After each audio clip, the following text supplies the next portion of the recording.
Welcome back to Bipolar Lives US. I'm your host, Sarah. Let's talk about a scenario that is almost universally relatable. You're in a depressive slump. Your limbs feel like lead, the brain fog is thick, and you have to get through the workday. So, you reach for a massive iced coffee, or maybe an energy drink. It feels like survival. But is it actually a trap? To help us break down the science of stimulants and mood stability, I'm thrilled to welcome back licensed clinical psychologist Dr. Laura Athey-Lloyd. Laura, thank you for being here. Hi, Sarah. It's great to be back. And right off the bat, I want to validate that urge. When you are dealing with bipolar depression, the fatigue is crushing. Reaching for caffeine is a very natural, logical response to feeling that exhausted. You're just trying to function. Exactly. It feels like we're just trying to borrow a little energy to get by. But you've warned that this can actually be quite dangerous. Why is a simple cup of coffee a big deal for someone with bipolar disorder? It comes down to how the bipolar brain processes stimulants. Caffeine doesn't just wake you up.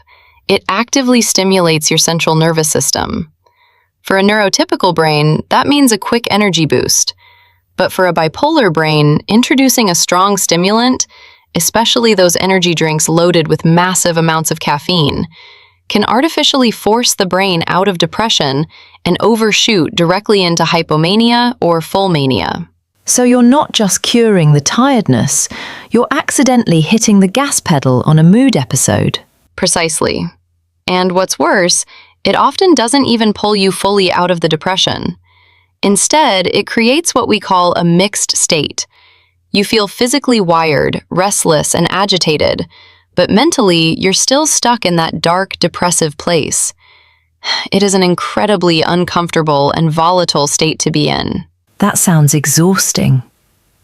Dr. Laura Athey-Lloyd, I know in your clinical practice, you place a massive emphasis on sleep architecture. How does caffeine play into the sleep cycle for someone trying to manage bipolar? Sleep is the absolute bedrock of bipolar stability. It is non-negotiable. The problem with caffeine is that it has a half-life of about 5 hours, meaning it stays in your system long after you stop feeling the buzz. Even if you manage to fall asleep at night, that lingering caffeine disrupts your deep sleep and your REM cycles. So you wake up feeling unrefreshed, which makes the depressive slump even heavier the next day. What do? You drink more coffee. It becomes a vicious cycle that completely destabilizes your circadian rhythm, which is exactly what triggers bipolar episodes. Wow. That cycle sounds so familiar, and it makes total sense when you lay out the biology of it. So, what is the realistic takeaway here? Do we have to quit coffee completely? Not necessarily, but you need to treat caffeine with the same respect you give a medication. Be highly strategic. If you are stable, stick to 1 cup in the morning, avoid high-octane energy drinks completely, and have a strict cutoff time, like noon. However, if your mood is currently unstable or you feel a swing coming on, that is the time to switch to decaf until your baseline returns. Treat it like a medication. I love that framework. It gives us so much control back. A huge thank you to Dr. Laura Athey-Lloyd for sharing her clinical insight with us today. For our listeners, if you want to read more about managing triggers, navigating depressive slumps, and protecting your sleep, head over to bipolar-lives.com.